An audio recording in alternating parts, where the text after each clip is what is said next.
Siya Yorget, mga kabayan, marami na naman kami empty bottles at empty cans. Kailangan ng ibenta sa ripon. Paubos na kasi yung pang-ulam namin sa rep. Pandagdag dito ito, pecha de peligro na kasi.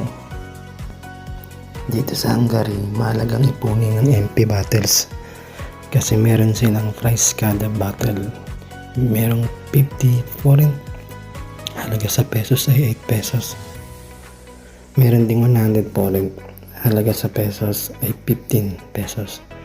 Kaya wag maiya kung may dala-dala empty bottle kasi malaking tulong para sa pangailangan sa araw-araw. Dagdag allowance na rin yan.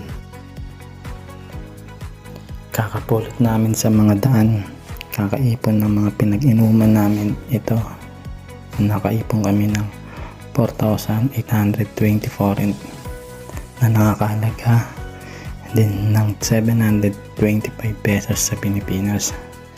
Malaking tulong na rin to para makabili ng ulam at baon pangpasok.